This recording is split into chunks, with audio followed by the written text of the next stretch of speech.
edition of SmackDown, as well as the wildest news stories and rumors you need to know, including Seth Rollins breaks silence on Roman Reigns' SummerSlam match, backstage power struggle intensifies in WWE, major WWE storyline to continue beyond WrestleMania 43, WWE quietly changes plans for 2 stars, anxiety over Sami Zayn's title reign, plus much more. Be sure to subscribe and hit that notification bell for daily wrestling videos, and follow us on Facebook for exclusive lists. As always, we won't recap the matches, but just look at the good, the bad, and the downright ugly. As always, we start off with the good.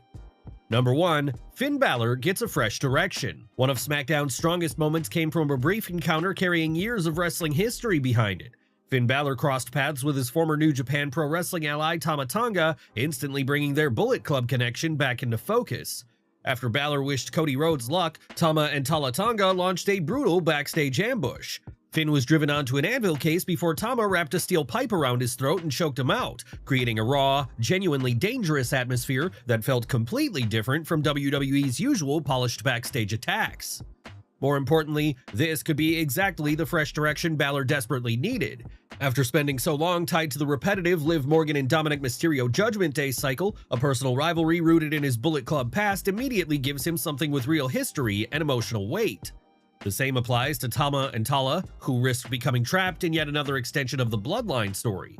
A feud with Balor gives them an identity outside that familiar family conflict, while Tala could especially benefit from working closely with a veteran of Finn's experience. Number 2. WWE revives Fatal Influence's momentum. One of SmackDown's smartest booking decisions came from a result very few expected. Lainey Reed scored a massive victory over WWE Hall of Famer and reigning Women's Tag Team Champion Brie Bella, immediately securing the biggest main roster win of her career. The finish came amid perfectly executed ringside chaos involving Fallon Henley, Jacy Jayne, and Paige, giving Fatal Influence exactly the kind of old-school heel heat the group needed. The decision made even more sense considering this was Reed's first major singles match since arriving on the main roster just months ago.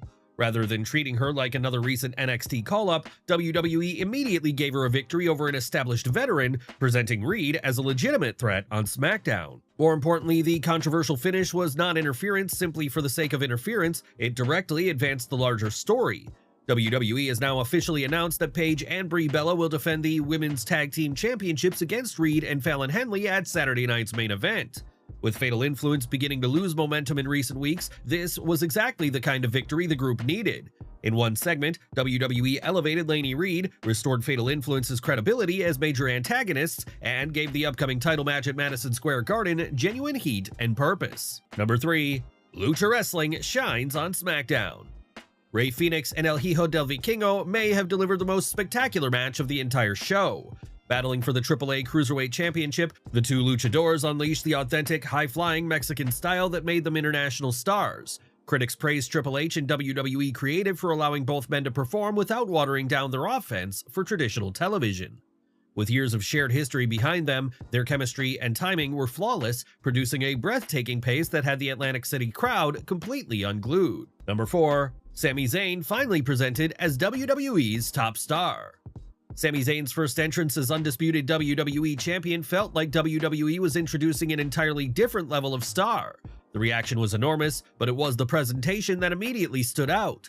Zayn's familiar indie-style graphics were replaced by a polished, high-contrast visual package, complete with full arena lighting and a premium television entrance. Wearing his new official t-shirt that read "Last Real Good Guy," Sami Zayn looked like someone WWE was presenting as a genuine top-tier attraction rather than a temporary champion. But once he started speaking, another transformation became clear. Instead of delivering the expected emotional babyface celebration, Zayn took aim at fans who had abandoned him during his journey. He made clear that he did not want applause from anyone who had not been a true ride-or-die supporter, giving his character a much sharper and more defensive edge without completely turning him heel.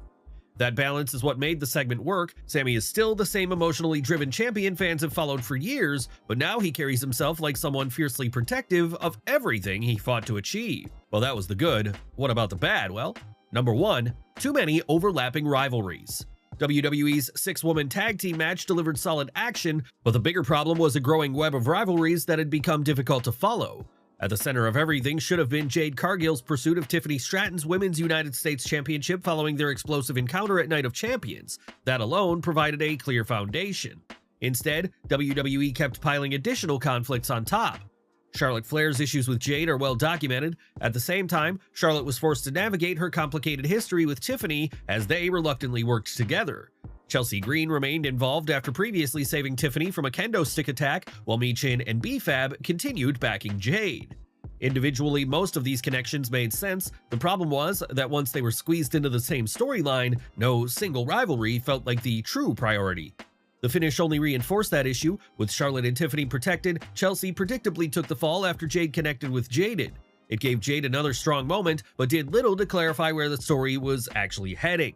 Instead of using the match to advance one central rivalry, WWE tried to service several different vendettas at once. The result was a women's division filled with conflict, but without a clear emotional anchor holding everything together. Number 2. WWE's silence around Rhea Ripley. One of SmackDown's biggest mistakes had been the complete silence surrounding Rhea Ripley and the WWE Women's Championship. 2 full weeks have now passed without even a meaningful update on one of the brand's most important titles. Ripley may be injured, but WWE could still provide a brief explanation, acknowledge her condition, or at least address what happens to the championship if she remains sidelined. With Saturday night's main event approaching and SummerSlam looming, allowing such a prestigious title to simply disappear from the conversation feels like a major oversight. Number 3. Why Sami Zayn had no say. Sami Zayn's first appearance as WWE Champion should have felt like the beginning of a new era, but instead, WWE made several questionable decisions surrounding its newly crowned champion. His first appearance came on a pre-recorded SmackDown rather than a live Raw, already taking some excitement away from the moment. But Adam Pearce's treatment of Sami raised even bigger questions. With Nick Aldis absent following his issues with Gunther, Pearce took control of SmackDown and immediately booked Jey Uso versus Cody Rhodes to determine Zayn's next challenger on Raw.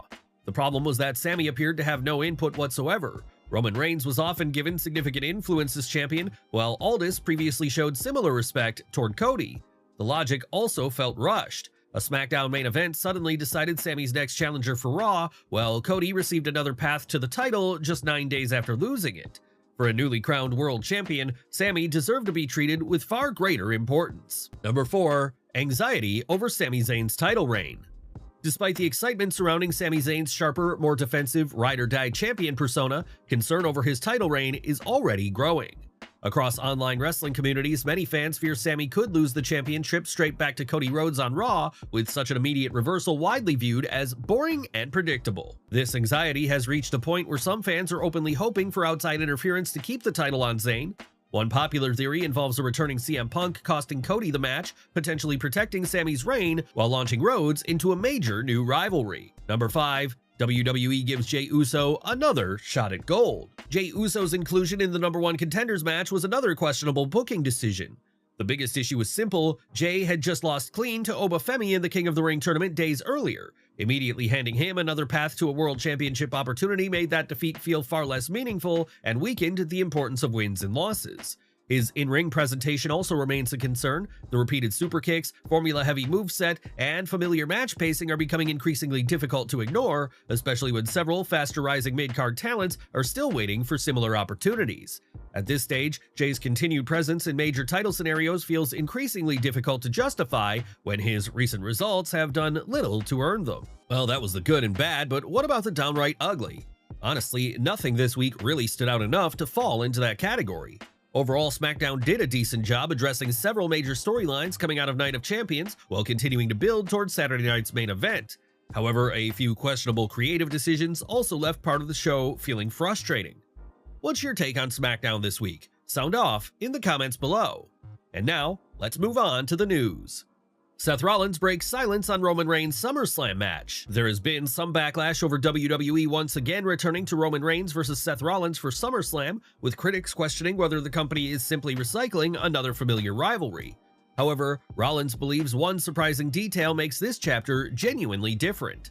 Despite sharing 14 years of history, from The Shield to becoming 2 of WWE's defining stars, they have rarely settled their differences one-on-one on a major stage. Speaking with Brad Williams, Rollins explained, "One-on-one, I want to say this will be our 3rd singles pay-per-view match ever. We had one in 2022 at the Royal Rumble, which I won, and then we had one in 2016 at Money in the Bank, which I also won.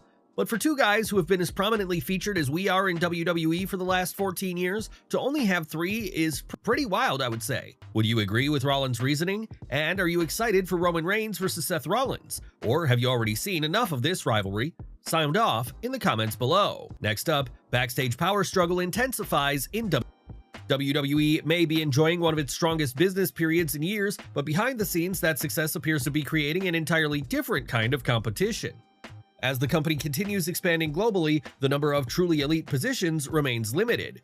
Television time, marquee rivalries, creative focus, and placement on the major premium live events can determine who stays at the center of WWE's biggest stories. And according to WRKD Wrestling, that battle is becoming increasingly intense.